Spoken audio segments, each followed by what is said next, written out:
Assalamualaikum teman-teman hebat. Ketemu lagi nih. Hari ini kita bakal ngobrolin sesuatu yang, wah, super keren pokoknya. Kita bakal bahas soal pahlawan super. Eits, tapi bukan pahlawan super yang di film atau komik ya. Ini tuh pahlawan super beneran yang ada di dunia nyata, dari sejarah Islam kita. Udah siap belum? Coba-coba, aku mau tanya dulu deh. Kalian punya pahlawan super favorit nggak? Siapa? Mungkin ada yang suka sama Iron Man yang bajunya canggih banget itu? Atau mungkin Wonder Woman yang kuatnya luar biasa? Keren-keren semua sih. Tapi, gimana kalau aku bilang di dalam Islam kita juga punya pahlawan super perempuan yang, wah, jauh lebih hebat lagi. Dan yang paling penting, mereka ini beneran pernah hidup loh. Yup, bener banget. Mereka adalah para muslimah super di zaman Nabi Muhammad SAW. Oke, siap-siap ya. Kita kenalan sama tim pahlawan super yang pertama. Misi utama mereka, menyebarkan kebaikan. Dan kekuatan super mereka itu adalah ilmu yang super cerdas dan juga harta yang dipakai buat kebaikan. Kita sambut para penyebar kebaikan. Nah, misi mereka ini namanya dakwah. Mungkin kedengarannya susah ya, padahal simple banget kok. Dakwah artinya cuma mengajak orang lain jadi lebih baik, ngelakuin hal-hal yang benar, tapi dengan cara yang baik, pinter, dan penuh sayang. Keren banget kan misinya? Dan pahlawan super pertama di tim ini adalah Khadijah radhiyallahu anha. Beliau ini pendukung nomor satunya Rasulullah. Coba deh bayangin, waktu semua orang masih ragu, beliau itu orang pertama yang percaya dan bilang, aku ada di sini buat kamu. Beliau pakai kekayaan dari bisnisnya yang sukses banget, dan juga kebijaksanaannya buat bantu Islam di masa-masa awal yang paling berat. Bisa dibilang, beliau ini sponsor utamanya kebaikan.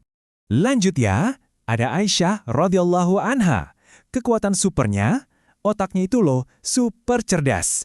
Ingatannya kuat banget, sampai bisa hafal ribuan hadis dari Rasulullah.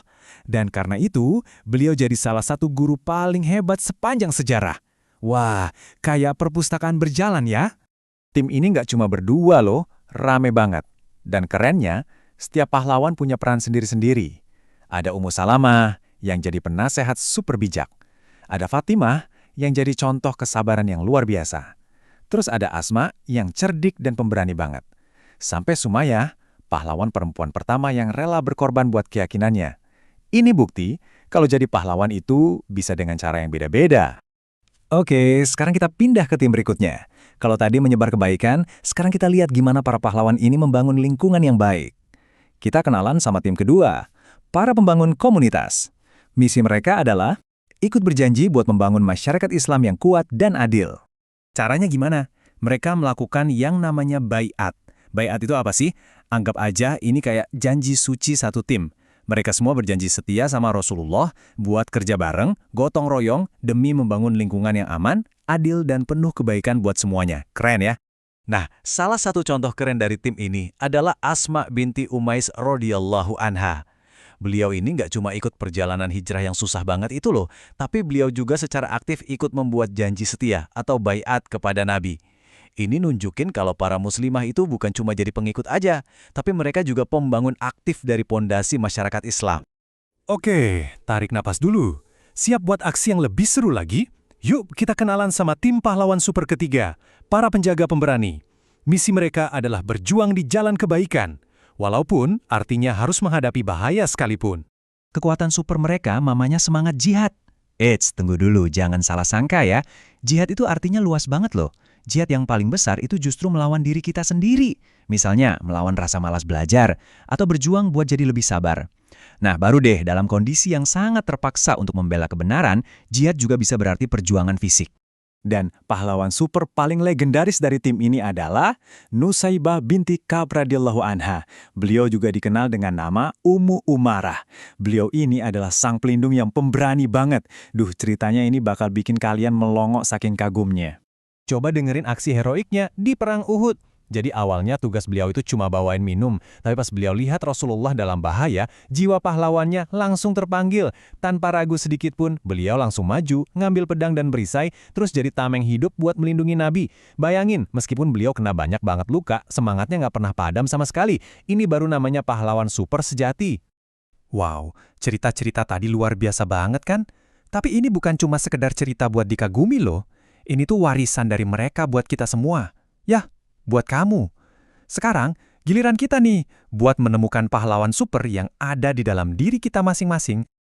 Jadi, maksudnya gimana sih? Maksudnya, kita semua itu bisa punya kekuatan super kayak mereka. Kamu bisa punya kecerdasan kayak Aisyah. Caranya dengan rajin belajar. Kamu juga bisa punya kedermawanan kayak Khadijah.